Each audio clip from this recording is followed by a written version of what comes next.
3 lifelong friends, 6 trusty balls, and endless NFL takes. Welcome to 3 Guys, 6 Balls NFL Podcast. Welcome to episode 20 of 3 Guys, 6 Balls NFL Podcast.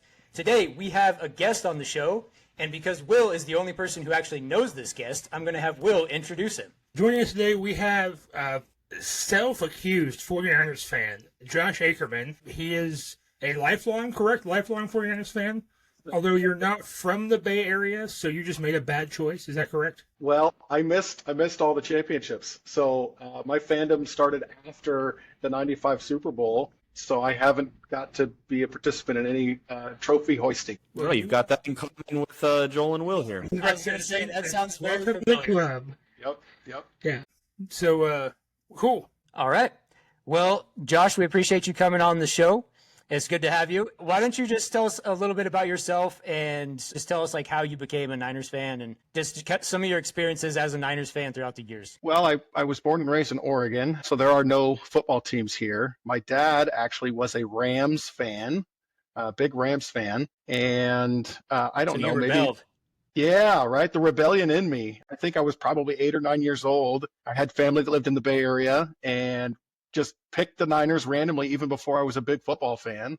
And then it grew really quick and I became a kind of a true real Niners fan at 8 or 9 years old. And then unfortunately the same thing happened to me. My son is 19 and at about the same age, probably 7 years old, he decided to become a Cowboys fan, unfortunately. Yes. We got one. I was a young father. I made mistakes allowing him to be a Cowboys fan. I didn't brainwash him and indoctrinate him, young enough. But the same thing that I did to my dad, he did to me. So I guess the world is right. I just remind him that it's going to happen to him someday too, though. All right. Well, Josh, I have a question for you to start off here. How do you feel that the Cowboys have won a Super Bowl more recently than the 49ers have? Oh, of course. Of course, we've got to start there. I mean, statistically, that's 100% accurate. That is an inarguable fact. So please do a deep dive into how you feel about how the Cowboys have been better more recently. It's not a gotcha question, it's a fact. Yeah, it's a fact. It does make me sad. I will tell you, though, it makes me as sad to know my team has been to 3 Super Bowls in my 20-plus year fandom. No, now at this point, 30-year fandom and never won one. I'm starting to feel like a Buffalo Bills fan from the 90s. Yeah. It's disheartening. Honestly. That was worse. The Bills was much worse. Going 4 straight times and losing all of them, that would be much worse. Yeah. That's true. But to answer your question, I mean, yeah, it's demoralizing. We all poke fun at Dallas, but to say that it's been even longer for my team. But that doesn't really. I mean, I wasn't really much of a football fan the last time Dallas won their Super Bowl either. It was kind of just shortly after that too. So the pain of losing 3 is much worse. Yeah, I had to bring it up because that's the only thing that we have over 49ers fans. It's the only thing we got. So might as well hold on to it as long as we can. Nicer stadium. You think AT&T is nicer than Levi's? Yeah. I mean, I kind of just wanted to hear you say it out loud, so. Nice. AT&T Stadium was pretty nice. Levi's did cost $1 billion to construct, but that's just because they're paying California wages, not Texas wages. So True. That's true. That's a good point. Yeah. Wasn't Cowboy Stadium, I thought that was it near $2 billion or am I just off? Was it just over 1? Or am I just like remembering a random fact from a decade ago? I feel like it was the first billion plus, right? I think it was over $1 billion, but not a whole bunch more. It but says 1.3. Okay. Your money goes a lot further in Texas than it does in California.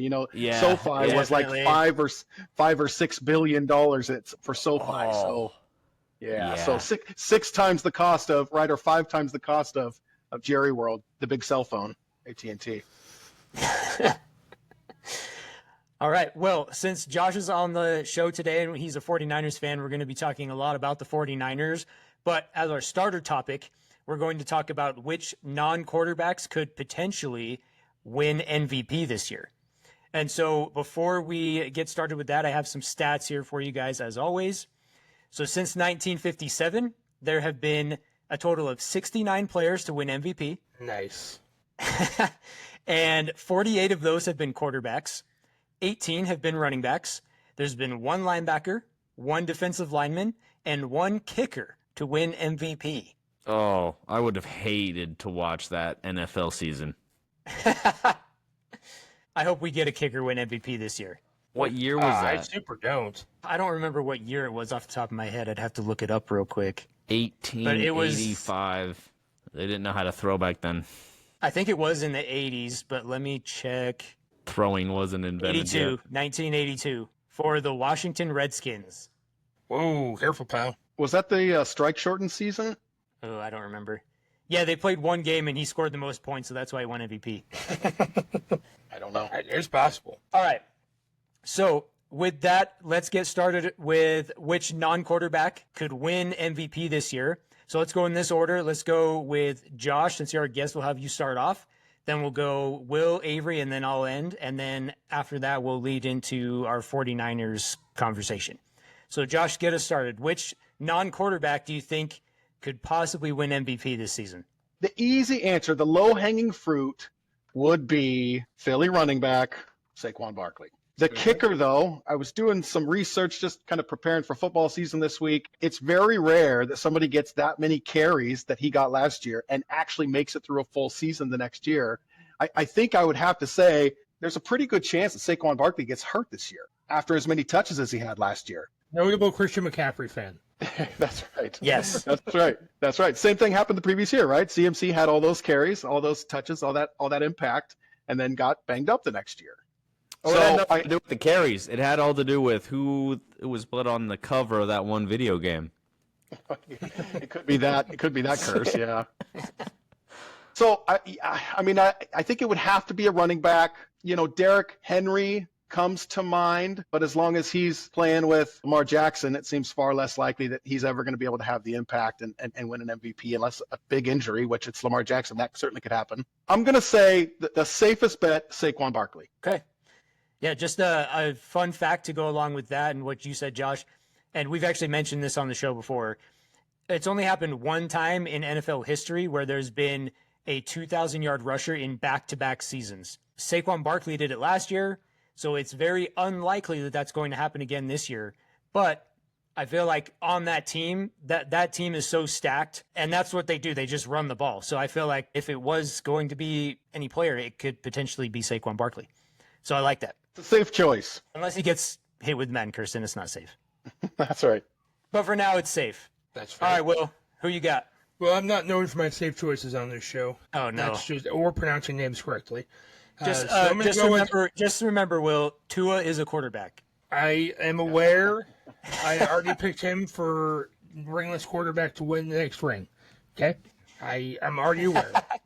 Can't pick a player two. The problem is that the people who really have the best shot are Justin Jefferson, Jamar Chase. Insert your top wide receiver here, but you give them, they get what, 1,500 yards. They can get 14, 15 touchdowns.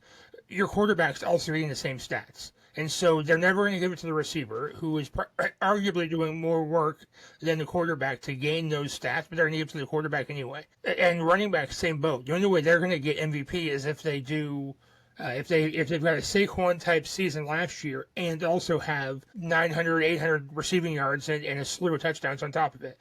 You have to have the all-purpose yards to be a non-quarterback. I actually like, and I don't think this is actually going to happen, but I feel like for non-quarterbacks, it has one of the highest probabilities. I'm going to go defense here.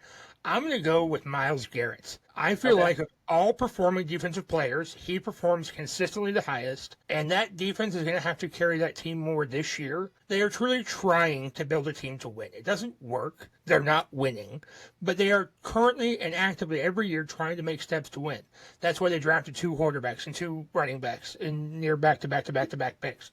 Granted, we've already talked about that. That's not a good career move, but they're trying to improve their offense because they have semi-good defensive pieces. I do believe they went defense first round in the draft there, and so they are making the right choices, and that Myles Garrett's going to have to carry that defensive line. I can see him having a monster season. I don't know what the number's going to take for a defensive player to win MVP, especially a defensive lineman. It's going to have to be high numbers, but I feel like he can put on an absolute show and win more than just defensive player of the year. I think if he was to win it, he'd have to, 1, break the sack record, and then 2, the Browns would actually have to make the playoffs. Because you're not going to give MVP to a guy who's not in the playoffs. Well, yeah, I mean, just Joe Burrow. If the Bengals had been good last year, Joe Burrow should have won MVP, and that's going to get some hate by itself. But statistically, that team was very good offensively. Well, yeah, they can't win anything. You're right. Well, when you have a wet paper bag as defense, what are you expecting? When your defense is allowing 30-plus points a game, your offense can only score so many. True. All right, Avery, who you got? Ja'Marr Chase. Going back to what Will was saying, I disagree. Well, it's statistically unlikely, but we're talking about not going for quarterbacks here. As someone who plays Road to Glory as a receiver and wins Heisman instead of my quarterback, I know the route you have to take to get that, and it basically means shutting out all your other fellow receivers and catching all the balls. But so that way your stats just mirror the quarterback, but you're the receiver. So I feel like, what's his name? I'm having a brain fart. Joe Burrow. I thought Joe Burrow was the MVP, obviously. But yeah, it came down to just their team record. I think he, out of the top 5, basically between him and then I guess the 2 top running backs, Henry and Barkley, I think Burrow is the most likely to repeat that level of stat stuffing. And I think that Ja'Marr Chase, I don't see any reason why he would do too much better than he already did. He had a phenomenal season already, so it's just one of those things where it's likely to go down. The only thing that gives me any more hope is that he's not a running back, which means he's not going to be taking that just brutal beating week in and week out that you have to take if you're going to get to 2,000 yards. Receivers, I feel like, can do it a little cleaner. I just don't see a defensive player winning it. I don't see there being, you would just have to be more than just getting to the playoffs, meaning basically just having a decent enough record to be seriously considered. I feel like you have to have some crazy viral plays. Same with Saquon Barkley and that hurdle. That hurdle wasn't consequential. It was just cool. It was unique. It was freak athletic. And it's just one of those things where it's okay, when you have some of these and then people start chattering about you being, oh, this is his year. I feel like those big plays, the cool things that they can do is what boosts them. But that's just my opinion. I feel like that's for the ratings, and that's what it is. It's a business. It's entertainment. But I like Ja'Marr Chase. I don't think that Barkley or Henry will have – I think they'll both have worse seasons than they had this year. That obviously is not saying they're going to do bad, but I just think I don't trust them to get that. Mainly, I trust 31 other teams have a vested interest in making sure that doesn't happen. Mm-hmm. But yeah, we'll see. Avery, quick follow-up there. Making a memorable play. You're talking like Myles Garrett to Mason Rudolph's head? Is that what we're talking about? But not infamous necessarily. But something like I don't even remember his name, but I can visualize the play. The South Carolina defensive end. Jadeveon Clowney. Clowney. Yeah. You see that and you're like, this man's number 1. He's going number 1. I don't know when, but he's going number 1. And so you see that and it's okay, that's some what do you do as an offense? If I was playing Madden and that happened to me and I'm on offense, I would quit the game. I'd be like, this game's busted, dude. You can't do that. I hadn't even given the ball to the halfback yet. But I think stuff like that is what usually gives more likelihood or more credence to defensive players winning it. Right. I like it. So I got a follow-up question, and this is open to everybody, not just Avery. I said it earlier, there's never been a wide receiver who's won MVP. So what stats would a wide receiver have to put up in order to win MVP? 2020. Over 2,000 yards, over 20 touchdowns. I also think, and sorry if this is your pick, Joel, but I also think, say, Justin Jefferson this year.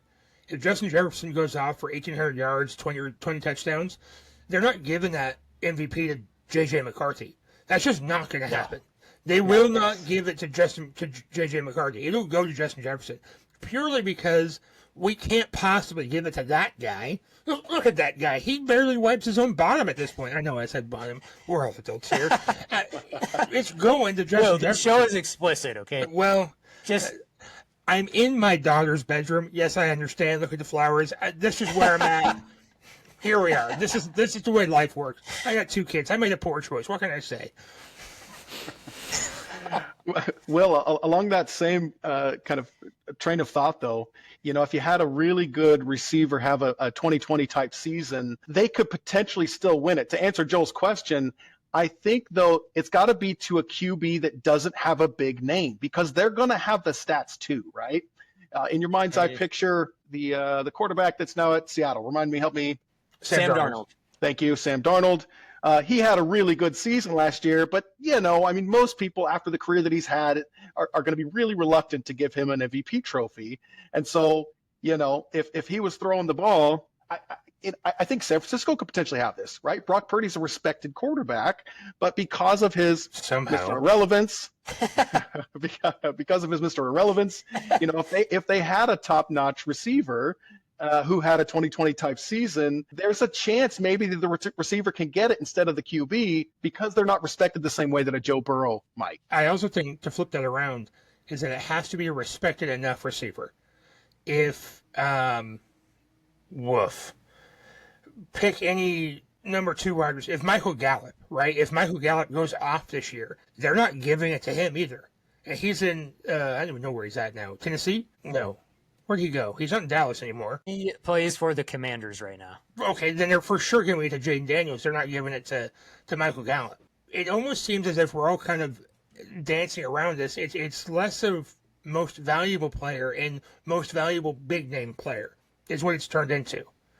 It's also, I think part of it is just the separation from wide receiver 1 to wide receiver 2.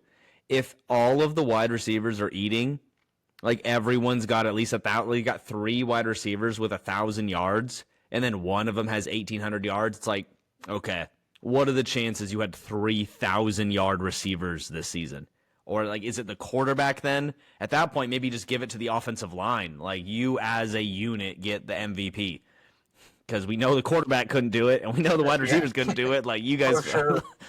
But I feel like it has to be that separation. If you've got, a receiver with 1,800 or 1,900 yards, and wide receiver 2 has, 720, then it's like, okay, yeah, maybe this wide receiver is clearly very special because he's getting a heavily disproportionate amount of passes thrown to him. So basically T. Higgins has to get hurt. I was going to say the exact same thing. Is it T. Higgins' fault that Jamar Chase isn't winning MVP then? No. Well, here's the thing is, how many did he have? He had, what's T. Higgins? 10. I think he only played 12 games. The thing, if he doesn't go any higher, because 900 yards and 10 touchdowns is still wild. But of course, Jamar Chase had 1,717 touchdowns. If I feel like with those same stats, but Burrow throws another 300 yards and 3 touchdowns to Chase, I'd feel like he should get it. He wasn't that far off. Nope. All right. Well, my pick for potential MVP that's not a quarterback is Christian McCaffrey. Hey. The reason why is because, and this depends on how healthy he actually is. We don't actually know. I feel like we're not really getting many reports on how it's actually going, but as far as I've heard, he's healthy, but, his teammates are saying he's healthy, but they're just his teammates. Of course, they're going to say that. So it depends on his health. But Christian McCaffrey, when he was with the Panthers in 2019, the Panthers were terrible. They had a terrible record. I think they were 5-11 that season. But his stats, he ran for over 1,300 rushing yards. He had 15 rushing touchdowns. He had 116 receptions for over 1,000 receiving yards. I think it's potentially possible this year that Christian McCaffrey, if he's healthy, could have another season like that, just with more rushing yards. Because I'm sorry, Josh, I'm not high at all on the wide receivers for the 49ers right now. I don't like their wide receiver room at all. Because you've got Brandon Ayuk, who is coming off a torn ACL and MCL, so he's not going to be the Ayuk that we saw in 2022 and 2023, at least not right away.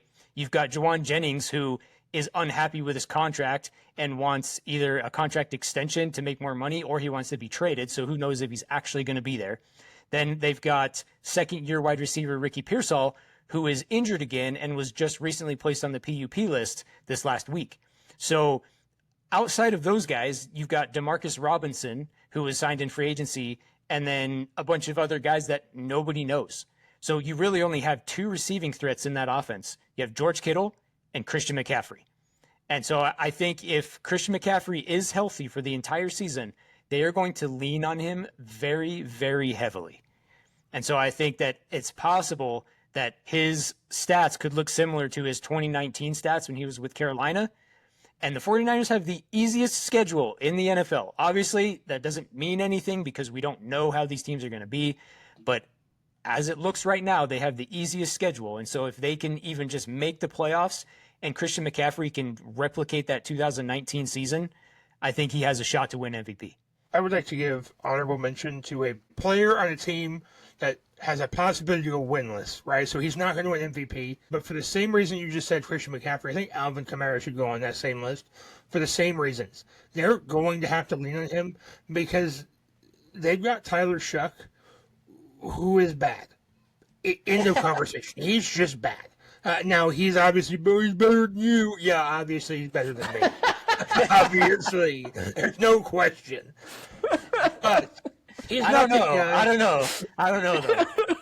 I also couldn't start at Oregon. Okay, there's that. That's a close one. That's a close one. So, they're going to lean on Alvin Kamara to do everything. In between him and that quarterback, tight end, receiver, what's that guy's name? Taysom Hill. Thanks for the help, guys. Taysom Hill, they're going to have to do everything for the entire team. You can't expect them to throw the ball and move it downfield. If they still had any actual wide receiver on that team, I don't think they have any decent ones anymore. You can't expect 30, 40-yard passes downfield. We're talking dump offs, we're talking crossing routes, we're talking you're bringing all 11 players up in the box and you're asking them to throw over the top. You are just begging them to throw the football because you just don't think they can do it. If you look at his Louisville tape, they're not moving the ball down the field a lot. It's a lot of wide receivers and running backs making the plays. He's not zipping the ball for long, deep passes. So I think Alvin Kamara is going to be in the same boat. The problem is that team has an actual possibility to go winless, and so he's going to come nowhere close to actually being in the MVP race. Well, are you not trusting in Kellen Moore? No, I'm a Dallas fan. Of course I'm not.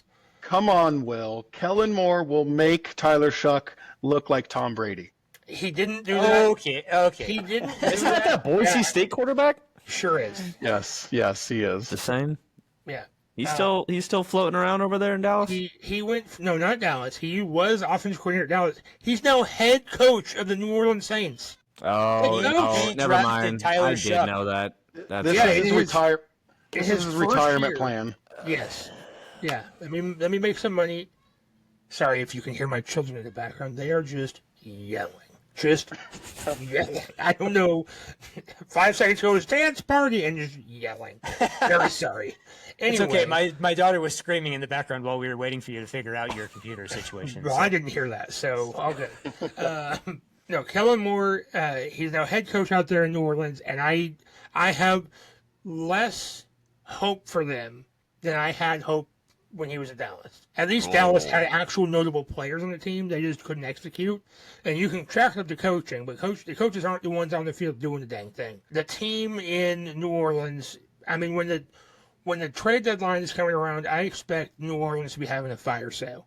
Give us your draft picks. We'll give you our okay players. I can't believe that Tyler Shuck got a fully guaranteed contract. Of course he did. He was pick 40. I can't believe he was pick 40. Yeah, who else got a fully guaranteed contract? Browns legend, Deshaun Watson. Not Shamar Stewart. Browns legend. Shamar. Now, he's not a legend for the reasons he wants to be, but Browns legend. Infamous, not famous, infamous. All right, well, let's get on to our 49ers section here. So we've got some questions for you, Josh, and I kind of already gave you some of my thoughts on Christian McCaffrey.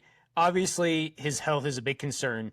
So if Christian McCaffrey does go down again this year, how are you feeling about the running back depth? Well, if he does go down, so I'm a Niner fan, and so I'm familiar with these names. You guys may or may not be. Jordan Mason and Eli Mitchell were both on the team, and were both contributors, but nobody would have ever guessed that they would have been contributors. Then when they weren't in, it was Isaac Guerendo. And so I tend to feel like I've been a football fan probably as long as you guys have. You can go back to the 1990s Denver Broncos with Papa Shanahan, turning some no-name running backs into all-stars. If you guys remember the name Mike Anderson, some no-name running backs in the Shanahan system were really, really successful. And I think we're already seeing that. CMC is the exception to the rule, right? He's really, really good, always has been. But guys like Jordan Mason and Eli Mitchell and now Isaac Guerrero, who's still on the team, in the draft, they just picked up, let me go back to my notes here. I was just looking this up. Where did it go? Jordan James. Thank you. Jordan James out of Oregon. Yeah. So, I believe he'll be the second, biggest, kind of most productive running back out of this draft behind Ashton Genty. That's right, second most. Well, I see your eyes get as big as dinner saucers. There is bloody murder happening out there, but nothing will stop the show at this point. Okay, good. I'm not the one you need to be looking at for second most, so Marion Hampton over there. Avery, anything to say about that? Honestly, when it comes to Hampton and James, it really just comes down to the situation. I like all three of them. I think Jordan James, especially in San Francisco, will do well. I think that north to south running style, he's not the fastest, but boy, can that boy accelerate and shed tackles. Yeah, and I think he'll do really well there. I think especially having McCaffrey I don't know how much players teach other players. I always like to believe they do, but who knows? Yeah, you would think so, but they're also technically each other's rivals, even though they're on the same team. It's your job. But no, I think Jordan James, if McCaffrey goes down, or just if what Joel said, if he's a potential MVP candidate, that means he's going to be taking a big, he's going to have a huge workload. So I don't know if that means just trying to keep Jordan James out of it. Assuming he can stay healthy, or if they are trying to prevent an injury, I think Jordan James is third on the depth chart, isn't he? He's third, yeah. I think he'll be second by the end. I do too. Yep. Isaac Guerrero was pretty productive last year, though. He was, yeah. He runs weird, dude. He runs weird. Like Kyler Murray weird? Really suspect. I don't remember how Kyler Murray ran. Like a little baby? Oh, wait, no, sorry. I'm thinking of the dude we went to high school with. I thought you were talking about him. Oh, thinking about Kyler Kelly? Kyler Kelly. No. Yeah. About NFL. I was like, I don't remember how that man ran. No, it was some weird thing where he'd run with the ball out like this, and then his other arm is like, I don't know, dude. It was weird. Like CCP March going on? I saw him about to score a touchdown. And the camera, the spider cam starts going down, down to the field, like the actual sideline where you just see the back of him running. It's like, don't, like, be a man or whatever. I don't even know what to say to that. Like, anyway, that's beside every point. I think to kind of summarize it, though, Joel, my opinion is that I'm more confident in the room because of the system and the coach than the guys per se if CMC goes down. But, with him not really playing very much at all last year, he's going to be really fresh in theory. And then, with some guys that can have a contribution, some real young, fresh guys, and then that system, I feel pretty comfortable. Yeah, I like Jordan James a lot too. I think he's definitely going to contribute. That was the other thing that I didn't mention is with Christian McCaffrey, if they do have, if they are trying to keep him fresh, like Avery mentioned, if they have Isaac Guerrero and Jordan James contribute a lot more, then obviously Christian McCaffrey's not going to put up those numbers. But if they are just going to run Christian McCaffrey into the ground, then I think he could put up some insane numbers if he's healthy. Okay, so next question. I also gave you some of my thoughts on the wide receiver room. So I want to hear, as a 49ers fan, how are you feeling about the wide receiver room as a whole? And then specifically, what are your expectations for second-year wide receiver Ricky Pearsall? Similar type response. I have trust in the organization to pick good guys and put them in the right spot with a mind like Shanahan. Ayuk's a good player, and he's being paid like a good player, but he's coming off the injury. I don't think he's going to be out all year. I think he's on the PUP list, but he's a contributor. He's a number one wide receiver. Having that type of guy, a top 10, top 12 receiver, even if only for 3/4 of the season, I start with a certain degree of comfort. Ricky Pearsall was picked pretty high, and the only reason he was set back last year, or I think one of the primary reasons he was set back, is because he, got shot. Once he came back, he was a little bit of a contributor, and I expect that will pick up this year. I was looking into this too. So that in the, I think fourth or fifth round, they picked up Ole Miss wide receiver Jordan Watkins, who ran a 4.37 40. When you get down to those levels of the draft, sometimes they're contributors and sometimes they're not. But by picking someone with a very specific skill set like speed, he had, let's see here, my notes, 5 plays of 60-plus yards last year at Ole Miss. He's a home run type guy. So even if he's not your every down back, even if he's your, kind of wide receiver, if he's a situational type guy, he can have a positive impact, stretch the field, get behind some safeties. I think collectively I'm comfortable with the room. And then, of course, there's this guy named George Kittle, who's one of, if not the best tight end in football. George Kittle is the one receiver for the 49ers that I'm actually confident in right now. If Jauan Jennings is there, I do have some confidence in him because he and Brock Purdy do have they do have a good connection, I feel like. But if he's unhappy and he's not going to be there, or he's just not going to play as hard because he wants a new contract or they're going to trade him, that gives me a lot less confidence in the wide receivers. But do you think that the 49ers will trade Jauan Jennings, or do you think they'll pay him what he wants? I actually don't think either, to be honest with you. John Lynch has been pretty shrewd since 2017 and getting to the Niners. He's got an attitude issue right now, but I'm not so certain that it's going to remain. I think the organization is pretty buttoned up. Last year is the first year that Jauan Jennings ever had more than 35 catches.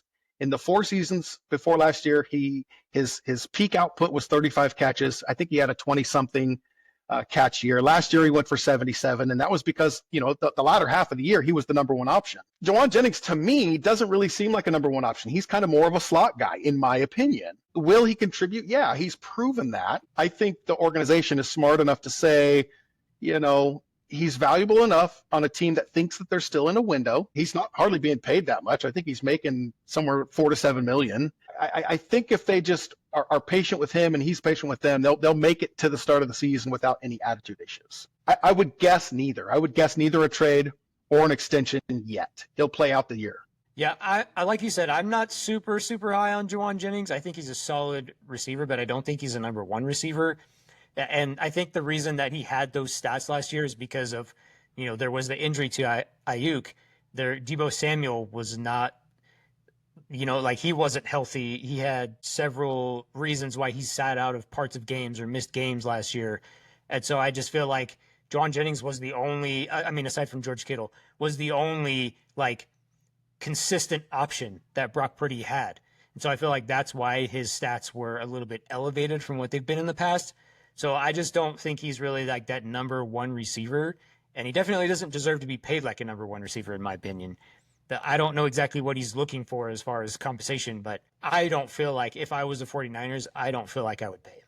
Well, and for a guy like that, you can't expect very much trade value out of it. The star player trade market has plummeted over the past few years. It was not that long ago the Seahawks traded 2 number ones for Jamal Adams. Now you're getting star receivers going for 5th and 6th round picks, and like a bag of rocks. It's nothing anymore. And we're not talking about a star here, so he's going to be kind of stuck. He was this matters in my opinion. He was a 7th round draft pick, and I think organizations, if you're an average contributor, they'll look at where you came out, right? If you were a former 1st or 2nd rounder, teams and GMs will go, okay, this guy could still mean something really good, because back then when we were all looking at him to draft him, we had him ranked here. Whereas Jauan Jennings wasn't on anyone's draft boards until the 7th round. I agree, Will, that there's not going to be a huge trade market for him. I think he may just get a little bit humbled. With Deebo on the team last year, he was the 3rd option. And I don't think Deebo's a number one receiver either. No, I've said it on the show several times. I think he is probably the most overrated player in the NFL. I'm not a Deebo fan at all. Yeah, I'm not a Deebo Samuel fan at all. He's a Swiss Army tool. A lot of people one. Well, yeah, a lot of people don't remember he was hospitalized with pneumonia last year, and after that, through 10 games, he caught 31 balls after that. So I'm not suggesting that pneumonia took him 2.5 months to recover from, but that's a pretty serious one. It is. I think even before last season, he was super overrated, in my opinion, but that's just me. It all stems from him wanting to be paid like a running back and a receiver, but what he doesn't realize was neither one of them get paid very much. And again, very much, right? We're talking way more than the average person.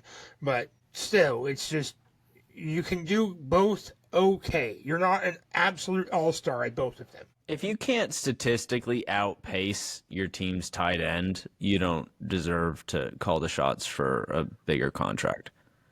If your job is you think you're wide receiver one and your tight end is a better wide receiver than you, like, step up. I feel like wide receivers, because I'm kind of, it bums me out that there's not more, like, that wide receivers are kind of treated a little, I don't know, poorly, but there's a lot of them. It's kind of the same as running backs, where it's like, you're like only fangirls before you turn 25. It's like, you got a really short window here. And then after that, it's like all downhill. It's like, if you're running back, you got to come in, you got to get your deal done quick, because like you're going to get hurt, and then you're only going to have like 7 solid years, and then you're out. But I think with wide receivers, I feel like Jennings, I feel like he's got some like flashes. I mean, there was a game he had like 175 yards, 3 touchdowns. I mean, he hasn't done anything like that after that. But I feel like there's enough good wide receivers. And in fact, I would say the quarterback matters a lot more in that kind of situation. Like, statistically, I mean, if you're a good running back, I mean, you better hope you have an offensive line. If you're a good wide receiver, you better hope you have a good offensive line and quarterback, because otherwise, like, that's how you get the ball. Tyreek Hill last year just like crashed and burned statistically because his quarterback went out. So I feel like for the most part, it doesn't have as much to do with the individual wide receiver. I mean, there's still that talent level, but I think there's kind of a margin between like the top 10 wide receivers and the rest. I feel like if you've got a good quarterback, like, any guy you have out there will look good. Julian Edelman, it's like, yeah, you got Tom Brady throwing to the man. You put any wide receiver there, they're going to do well. So I feel like with him, it's like, dude, I don't feel like he's anyone special. I do feel like he has all the leverage in the world, though. I feel like the guy that's hurt, the guy who got shot in the chest, like, dude, you are wide receiver one. Like, so you are putting the organization between a rock and a hard place, but I feel like the organization is also in the right, and I feel like they should kind of push back and be like, no, we're not going to do this. We're not going to set that precedent for all the wide receivers now to be like, actually, yeah, I'm a little bit more valuable. I know that our team just suffered a misfortune with this injury. I'm going to add to it by now demanding more money. I feel like if I were the Niners, I'd be like, I'd try to make him look like the bad guy and then cut him loose and just sign another just as good wide receiver with a fresh set of attitudes. And there's a difference between being the best and being the best available. I say this at work all the time. Oh, who you got on your team right now? Who's doing this for you guys? Oh, or why don't you guys fire this guy? Well, he's best available, right? This is who I've got doing it because he's best available. Same thing with Debo. He's the best available, right? You put him on a third of the teams in the NFL, he's not going to be number one. I mean, he went to a different team. He went to the team in Washington, right? That team has not been historically good, but he's not going to be wide receiver one out there. So he's best available for the situation he was in, and now he's just another guy on the team. So that's where this whole attitude thing's come from. You can have a certain level of attitude if you are also this much good. But when your attitude goes above your play level, you're no longer best available, and you're just going to be shipped to the curb, pal. Yeah. Hey, I have a question for you guys. Because Avery mentioned this player, I just have a side question that has nothing to do with the 49ers. Is Julian Edelman a Hall of Famer? No. I mean, currently right now, no, he's not. I thought you would know that. Okay, let me rephrase the question. Will Julian Edelman be in the Hall of Fame? No, I don't think so. Probably not. Even if he has the third most receiving yards in the playoffs in NFL history? That's such a niche stat. Of course you have the third most. You went the number one most. You were there more than any wide receiver ever. Of course, you probably should have more. You should be higher up on that list. Yeah, you've underperformed. There was a kid I knew in college that bragged about how many miles he had traveled, like, through the air. And all I could think about was, like, well, I wonder what your dad does. Like, it's like, hey, cool, dude. Like, that's sweet that you, all throughout your childhood, you got these plane tickets. You know, it's like, I've got the most receptions. Like, wasn't Tom Brady your quarterback for a long time? He's like, yeah. It's like, oh, okay, well, all right. Yeah, it doesn't matter really who you are. I could have been that. He made some clutch plays in the playoffs, though. You got to admit, he made some clutch plays. No, he's good, but I like to hold the Hall of Fame in a little bit higher reverence. Well, but for what it's worth, you guys remember just a couple years ago they did the year there was like a special year what they added, it was year 50, I think. They added in an extra 25 players all at once. That was good in the sense that there were some names that got in that would have taken a lot longer to get in, that were deserving to get in. But if you look at that name of the 25 extra cats that got in, there were some guys that you're going, really? Is he really a Hall of Famer? And so under normal circumstances, we would all probably say no. But, how long until, right, we're 20-something years away from the 75th year anniversary, and whoever has replaced Roger Goodell by then will want to make their mark on the NFL Hall of Fame, and maybe they add in an extra 25 people at that time. I could see Julian Edelman getting added in a niche group of people like that. Okay, so I want to ask you guys to follow up to that now. Devin Hester is in the Hall of Fame because of his returning ability. Could you see Julian Edelman getting in for a similar reason to Devin Hester? Because Devin Hester's receiving stats are garbage. He's just in the Hall of Fame because of his return ability. I'm going to say no, because you were not regularly double covering Julian Edelman. You were not regularly scared because he was on the field. Yeah. He wasn't a problem. They probably should have been, but you had defensive coordinators saying, kick the ball out of bounds, we'll take the penalty, don't kick to that guy. Or not defense coordinator, special teams coordinator, saying, whatever you do, don't kick to that guy. You didn't have that with literally anybody else in the NFL at that time. It's a little different, right? He's the greatest return man of all time. There are probably one or a couple punters in, but they're probably only the greatest punters of all time. A position that we would never consider, except that they're literally the best to ever do it. Yeah, I guess what I'm saying is I don't think Julian Edelman's strengths are that, I don't want to say like impactful, or like, returning is a big thing. Kicking field goals is a big thing. Punting, strategically is a big thing. But I think like having Tom Brady as a quarterback and taking advantage of those moments, that's great. It's fantastic. He's kind of like the Dellavedova, from that Cavs team, where it's like, yeah, dude, you did awesome. Or Jeremy Lin, it's like, yeah, you crushed it when Carmelo went out, but then everyone figured out your game and they stopped you. Like, that was impressive, but like it's impressive because you're a small white guy. So like, I don't know. All right. Anyways, I think of it this way. Sorry, just my last thoughts here, is that you can take almost any other wide receiver in the NFL at that time and swap them out for Julian Edelman, and you're going to get probably similar stats. He did so well because he had such a good relationship with Tom Brady, and he worked with him so much, and so he knew where to be, and he knew where Tom wanted him to be. You cannot take any other returner in the NFL at that time, swap him out with Devin Hester, and even come close to expecting the same level of production. Okay. If he was funnier at the Tom Brady roast, we might have a different opinion. But he wasn't that funny. He wasn't that funny at the roast, guys. I don't think we can even consider a green jacket. Sorry, gold jacket, not a green jacket. Wrong sport.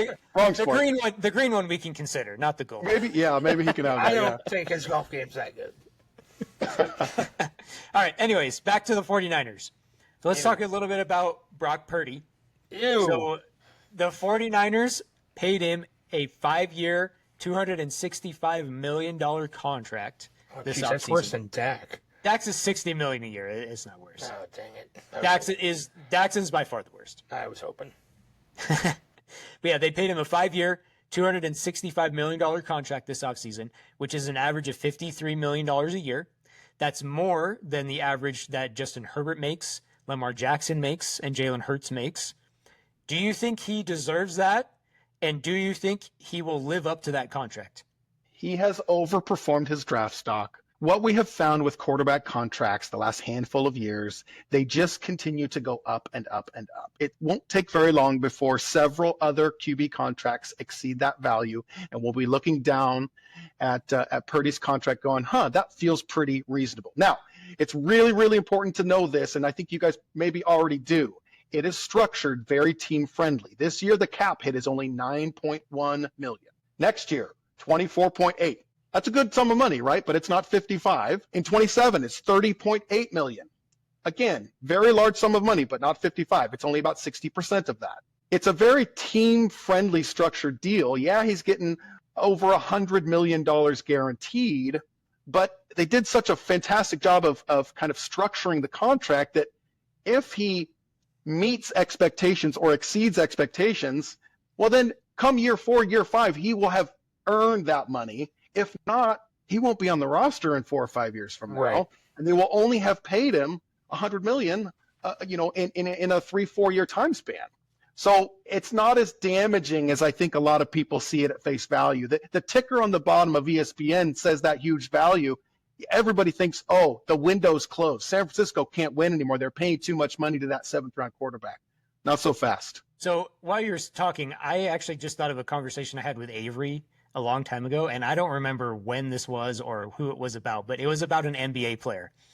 And I was saying, I can't believe that this team paid this guy this amount of money. Like, he doesn't deserve that.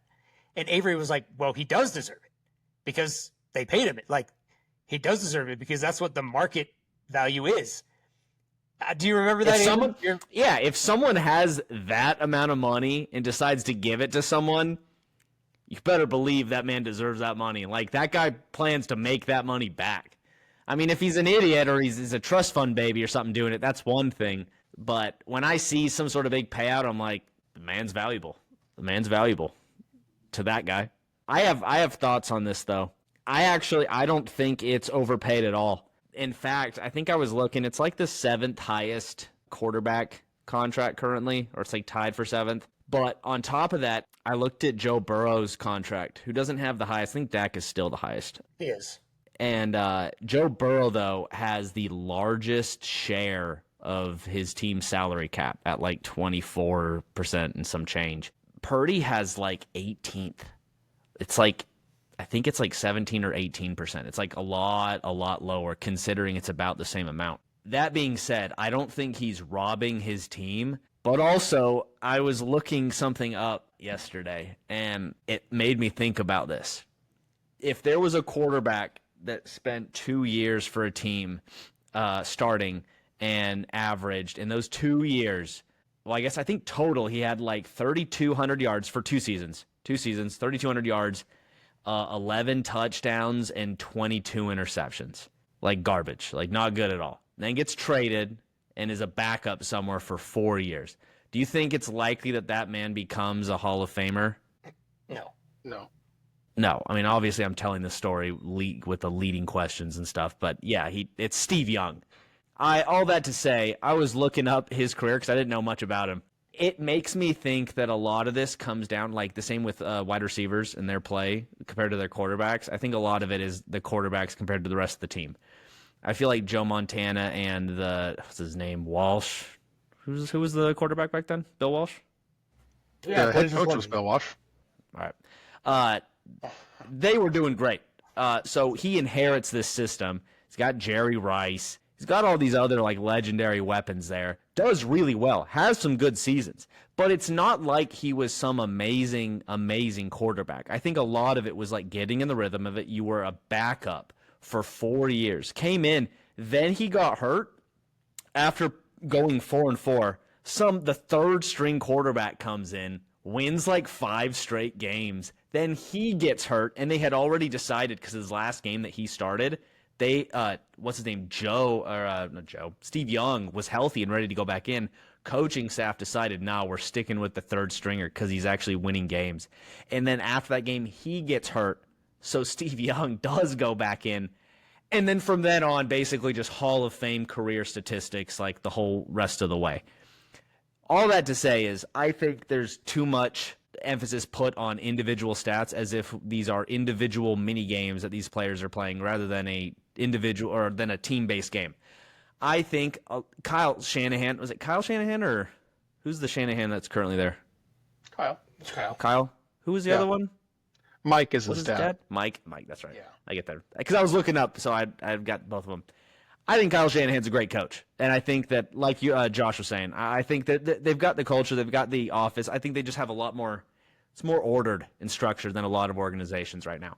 And I think that kind of system, and then I think the contract that was given to Purdy is less about the money and more about the confidence that the organization can give him basically by saying, look, I know for the past like 4 years, you felt like you are just one bad game away from being traded. Like you are this guy that came in, you're the Jeremy Lin of this team right now. Like, this is impressive that you're doing this, but like we still think this is a fluke because of, where you were drafted, where you came from. You weren't some highly touted quarterback.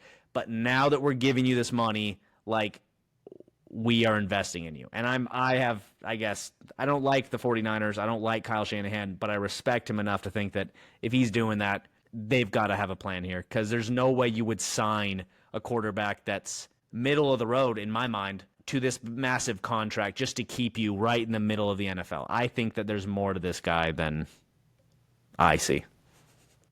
Well, and I think it's important, relativity. As someone who's been a 30-year 49ers fan, Steve Young was still on the team when my fandom began. Since then, it's been a little bit of a mess. I mean, Alex Smith was promising, and Colin Kaepernick was promising. Making a comeback. It's again. It's still working out. To say that he's overpaid, I can only compare him to everyone else that we've had on the roster for the last 30 years. Jeff Garcia, who was in his mid to late 30s by the time we had him on the team for 2 or 3 years at the tail end of his career. I think he actually might have been in his early 30s because he went on to Cleveland after that. So that's where he went to die. Well, like Dak, for example, I actually, this is my opinion, I feel like Tony Romo is better than Dak. So if I was a 30-year Cowboys fan, I would be apoplectic about the money that they gave to Dak Prescott, because the team has proven that they can find a better quarterback.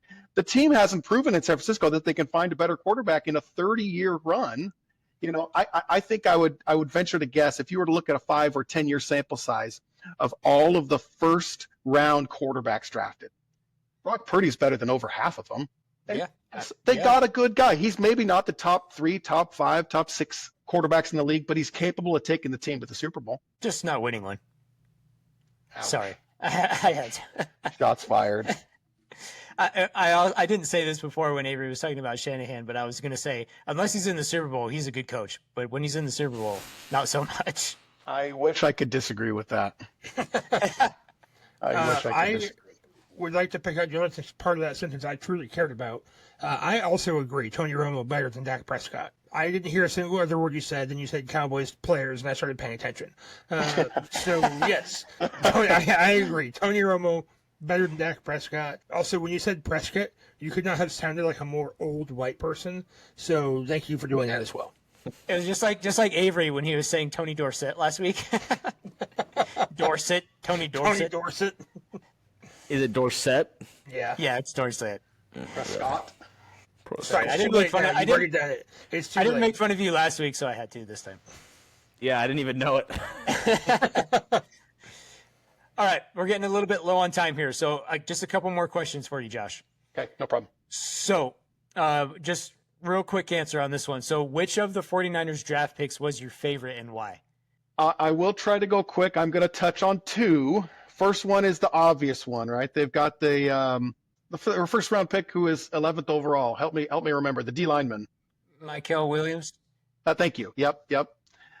He's going to be a contributor right away, but that's kind of low hanging fruit, right? When you're top 12 drafted, you're supposed to be a contributor. But kind of the one that I touched on earlier is that Jordan Watkins from Ole Miss, the wide receiver. I think he's going to have an impact this year. There's going to be a couple long touchdowns that make it on ESPN as a first-year player, as a rookie, because of his speed. He's brought in, he's drafted for a very specific niche. He's not going to be catching 6-8 balls a game. He's going to catch 1 or 2 a game, and one every third game is going to be a deep ball. I would say that was a really sneaky good value pick in my opinion. Yeah, I like that. I think he can be a contributor for them, especially with, the situation that they have with their wide receiver room. He's going to have opportunities. And so it's not like he's going to have a lack of opportunities. And I think with, like you said, with that speed, he could be a contributor on not a ton of plays, but he's going to make some plays in each game that's going to make a difference in them either winning or losing. So I like that a lot. All right. So the next question is, which NFC West team is the biggest threat to the 49ers this season, and why do you think that is? I would say it's not even debatable. It's the LA Rams, one of the best head coaches in football, still a top tier quarterback, a committed owner that's always willing to bring in good pieces. That defensive line with Jared Verse, I mean, they proved it when they got to the playoffs last year. They underperformed throughout the regular season because of injuries, and then they got to the playoffs and kind of exceeded a lot of people's expectations. I wouldn't be surprised if they made some noise come playoff time again. However, I mean, they do have a first place schedule. If you look at their schedule, they've got like 7 playoff teams on their schedule. San Francisco doesn't this year. San Francisco, I think, besides the Rams, I think that's the only 2 games that they have against a playoff team. Everyone else, they'll be favored, if not in every one of the 17 games. They may end up, I mean, if they meet expectations or exceed expectations, they'll likely be favored in every game they play this year. Even a couple of their difficult opponents, they play at Tampa. I mean, does that make you scared? For people that really know how good San Francisco is, they were, an overtime away from beating the Chiefs in the Super Bowl 18 months ago. I think they could do really, really well with statistically the worst schedule. Going to Tampa real quick. I am a Baker Mayfield glazer. I love Baker Mayfield. I love that guy. Did you just use glazer as if you were some hip 20-year-old? You've been glazing that guy? Yeah. Good golly. Yes. Yeah. Or a loss. Yeah. That took my aura away. I'm out here trying to aura farm. It's not working. Anyway, I'm AFK aura farming right now. All right, I'm going to cut that part. Learned that from my cousins last week. I just learned about this word on Friday. The rest of it, I had no idea what you were talking about. I'm the youngest on this show. I should be using those words. Okay, final question. And this, well, I guess it's technically a question, but I want you to do a game-by-game win-loss prediction for the 49ers. So I'm going to read off each week's game, and then I want you to just tell us win or loss. Let's do it. I do it every April or May when the schedule comes out. We all do that with our team, right? Yes. Yes, we do. Yeah, Avery does that with his team, right? Yeah, Avery. Sí, señor. All right. Week 1 at the Seahawks. That's a win. Seattle is going to underperform this year. Okay. Week 2 at the Saints. Easy win. Week 3 home versus the Cardinals. Because they're at home, I'll give them the win. 3-0. Wait, is anybody who's at home? Who's at home? San Francisco is at home week 3. Oh, okay. Home opener. Joel, aren't you doing? I thought you were keeping a record. No, I wasn't, but I am now. He's got win. Yep. Okay. Week 4, home versus the Jags. I'm going to give them the home field advantage. Jacksonville's coming from Eastern time zone. I'll give San Francisco the win for a 4-0 start. Okay. Week 5 at the Rams. Rams are a good team on the road, short week. I'm going to give the Rams the nod this one.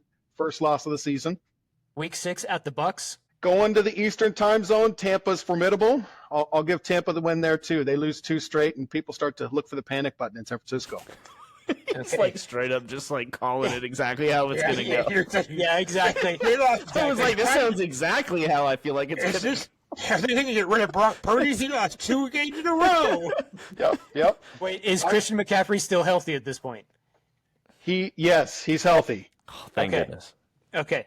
When he's not, when I go through this, when he's not, just let me know, okay? Okay. Say when. Say when. All right. Or maybe he got injured in Jacksonville, but it's a short, small injury. He'll be back in a few weeks. Yeah, it's a small injury. Hamstring soreness. So that's why they lose the 2, right? That's why they lose the 2. Yep. So he at the tail end of the Jacksonville game, they were already up 2 scores, but yeah. So he missed both of the last 2 games. We're 4-2, and everyone's worried. Okay. Yes. All right. Week 7, home versus the Falcons. He's still injured. We're going to squeak past Atlanta. I think there's merit in the East Coast West Coast thing. Sunday Night Football. All right. Week 8 at the Texans. CMC still out. We're at Houston. We'll lose that game. We are now 5-3. Week 9 at the Giants. Easy victory. McCaffrey's back, by the way. They win by 3 scores. Probably Jackson Dart's first start of the season. Jackson Dart. They lose. The Giants lose, but Dart does surprisingly well, and chatter begins to rise in New York. Just so everybody knows who's listening to this podcast who doesn't like Jackson Dart, when Jackson Dart is a great quarterback, I will rub it in your face. I will. And I'll be right behind him being like, yeah, Joel, tell him. Rub it in their face, Joel. All right, week 10, home versus the Rams. We'll get that victory, 7-3. Week 11 at the Cardinals. We'll lose on the road, 7-4. Oof. Okay, week 12, home versus the Panthers. That's a dub. Monday Night Football as of right now. There is no way. There's no way the Panthers get a Monday Night Football game. No, it's for sure getting flexed out. There's no way, yeah. All right, week 13 at the Browns. Cleveland's terrible. That'll be a win. Okay, week 14 is a bye. Week 15, home versus the Titans. This will be a complete drubbing, a complete blowout.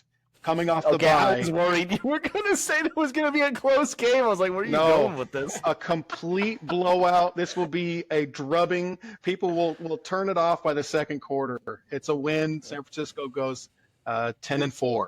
Okay, week 16 at the Colts. Monday Night Football. I've got a win there too. Which puts them over their season win total with 2 games left. That's right. Week 17 at home versus the Bears. I could see Chicago being all right this year. I'm going to have them losing that game. Okay, you said the right thing. We have a few Bears fans who listen to this show, so you did good. right by that. Good. Okay. So you have them at 11 and 6. That'd be 11-5 going into week 18 against Seattle. Yeah, week 18 versus Seattle. Home versus Seattle. Yeah, that's if the game means anything, which I think with only 11 wins it will. I think they'll beat up on Seattle in week 18 to go. I could see that game getting flexed into a more prominent time period. Big rivalry game.